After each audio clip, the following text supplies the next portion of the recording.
Now let's take this problem and let's find the shear in the moment diagram ourselves and match it with this computer code, see if it works. So let's first just take off where we initially were way back, and that is where we knew simply several things. We knew this load and we knew that load. So here's what we're going to do. I'm going to pause it, copy this whole page, and start afresh. Okay, I'll let you watch this. This is OneNote in action. So this is the lassoing tool. You just circle something and you just keep doing it. As long as you go around the entire object, you notice it gets highlighted. You can delete everything, most everything that you can get in the box. And I might leave a few things now down here near the bottom, but I'll lasso everything, and you'll notice it selects it, delete it. I'll leave that near the bottom and erase it later. So here's our problem. You take a look at this thing. This, let's say from earlier you found this load and this load, so everything is good. Now here's another example of, or here, I'll do this. Control A, copy all of it, move it over so I can do my shear and moment diagrams down in the middle of the page, set it over to the left.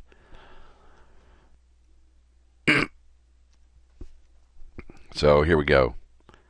Let's just make the lines come down blue. What I'll end up doing is I'll do a shear diagram and probably move it down a little bit so I can see things. But what I want to do is I want to go over to the book and copy a piece and bring it back. Here's what I've copied. I want to make sure that I keep my sign conventions straight. So what I did, went over to the book, and I got these three plots. Although this one I don't need. It's not that critical. These two are. So if you're looking at the right end of a section and the shear is going down, it's considered positive. If the moment on the right end is twisting in this manner, it's considered positive. And these are important for us, and we're going to pretty much stick to these. Now, let's start with the shear. Okay, if I move slightly to the left, you'll notice, okay, so in other words, take a beam that's like infinitesimally thin. You'll notice, and let's verify this and keep our reference to this by looking at our website. I'm trying to drag it over right now. What you'll notice is this is the beam again. This is our loading, just like this. If you need some help in studying, this website, as you can see, bendingmomentdiagram.com. You can set and design whatever you want. But look at the shear diagram. 2875. Let me move down. 2875. Okay. Positive 2875. Why? Take a look. Slide it out of the way. Come back over here. So you look at this. Okay. Often you can look at this as if it's a load going up on this beam. So load going up, just like that load, starts up here at 2875. Now, let's take, I'm going to erase this and go in sections. Let's go over a little bit.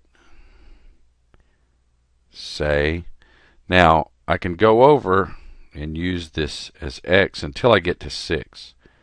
So I'll say, here's my 2875. I'm going to go over to some distance x.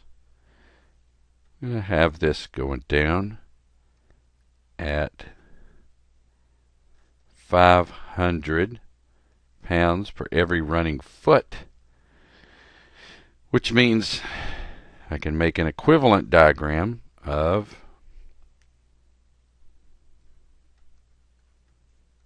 2875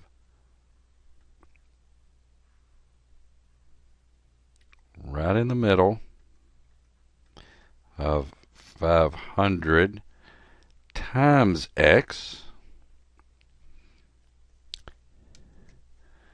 and now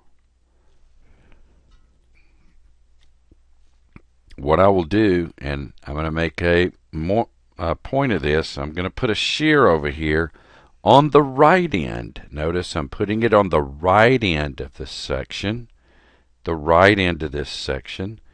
If I make that shear go down on the right, it's positive. Okay, let's go back, look at it. Let's go ahead, make it go down on the right. As I'm making this go down on the right, this is a drawing for positive shear. Okay, so this is my x. So let's take this little example, sum of the forces in the y equal to 20. Okay, wait, make this positive. Now, the sign convention for this equation that I'm using here has nothing to do with the sign convention over here. It just so happens that I've decided the sign convention is going to do this. So, in fact, it's 2875 minus 500x minus v. So, let me slide down a little bit. So therefore, I can take this v over. Oh, and by the way, that's equal to 0. So v is equal to 2875 minus 500x. Interesting. So if x were equal to 0, this would be 2875. Now, if so happened, now this is valid throughout this whole region right here. So in fact, it's valid up until x is equal to 6 feet. So this one's valid from x 0 to 6. Why? Because that's the extent of this load right here. If you look at it, this load exists all the way out here to 6 feet. Everything is fine. At that 6 feet, when you pass it, the load goes away. So we'll deal with that section in a minute. But for right now, we got to deal with this equation as it is. So remember the problem that we had before? I'll pop it down and we'll take a look. We wanted to know at C, the shear at C. We solved it, and it's 1375. Okay? All right, remember that number, 1375. Okay, let's write it down so we can remember it, 1375. If I put in V in this equation equal to 2875 minus 500 times x equals 3, that's 1500. 2875 minus 1500. Remember that. 2800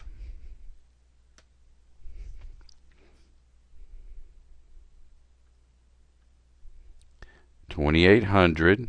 Okay. Now this part right here is just a 2800 1500.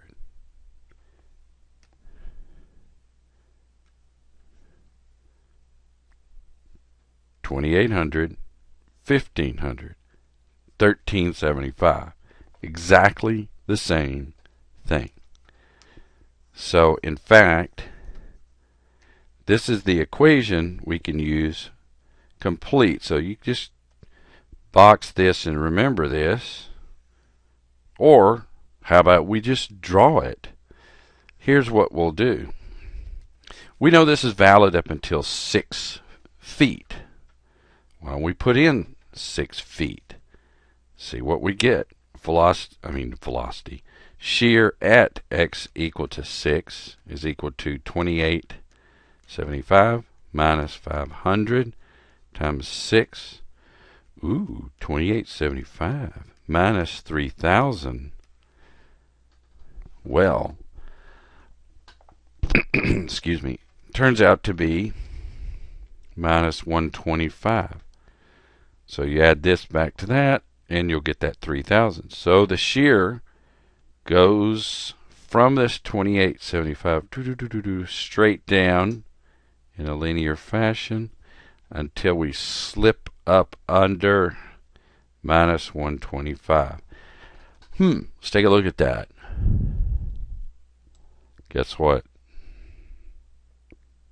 That's exactly what happened here. If you look at this diagram, you'll see he started at 2875, linear all the way till he got down to this 125. Guess what? Where that occurred? You can't see it very well, but it's 6 feet. So in fact, the fact that a constant, you have to remember there was a constant load up there. In other words, this is a constant load. The weight is just equal to some number. Produced a linear equation. Hence the concept, if you take the derivative of this, what do you get? Let's go back and look. It's not too surprising that you should get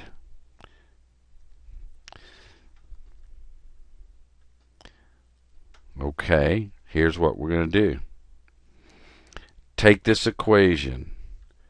The derivative of v with respect to x for that equation is equal to minus 500. Think about that. Minus 500. 500 pointing down. So in fact,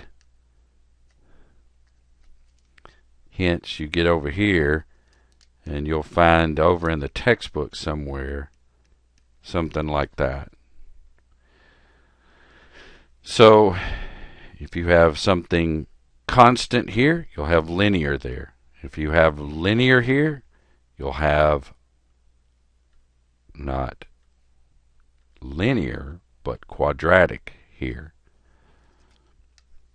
So here we go. All right, let's finish this out. Let's look for what happens after this. Okay, well, we're looking at just the shear. As you start moving, okay, so let's use a little free body diagram right here.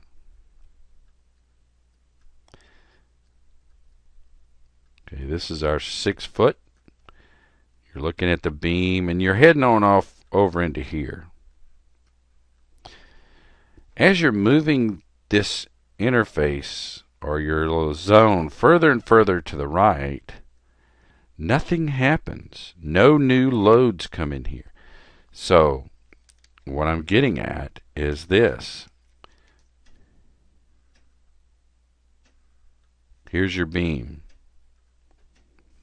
The shear, as we were talking about right here, at the right end, minus 125. Then what do? I extend it. I extend it out a little bit. the shear. Guess what? Minus 125. Why? Why is it constant through here? Because nobody added a load here or anywhere. No other loads were added as we extend and widen our consideration here as we move along until we cross this load. Suddenly, at some point, we go out here and we just come across this load. We add 2,500. So suddenly we're just to the right of that. Now I'm drawing this as a positive shear still. It'll tell me if it's negative. So I move just to the right of this. Okay, what happens now? Well, let's do a sum of the forces in the y direction equals 0. Call this positive. Remember, this on the left was 2875. Remember, this total load here was 6 by 500 or 3,000 pounds. So, of course, 3,000. Okay, well, let me just figure it out. 2875 positive minus 3,000.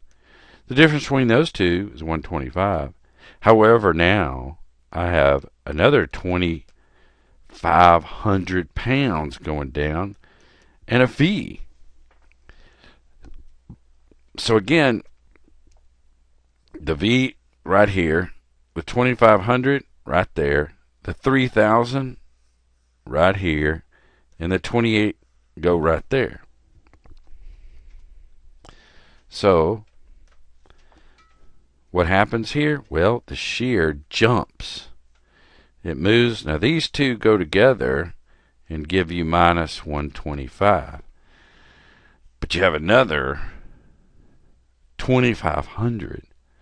So you add that to this, move this to the other side of the equation where the 0 is, and you get V equal to, well, let's see, 2625. Okay, so let's think about what happened.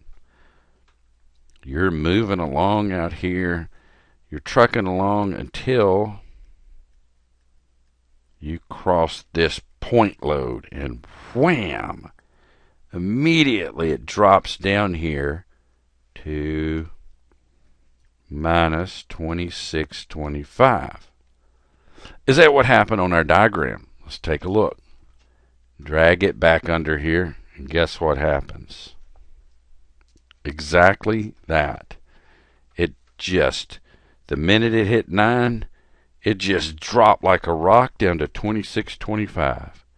Now, you're not supposed to notice this, but as you go across, it stays the same until wham, it ends up back here at 0.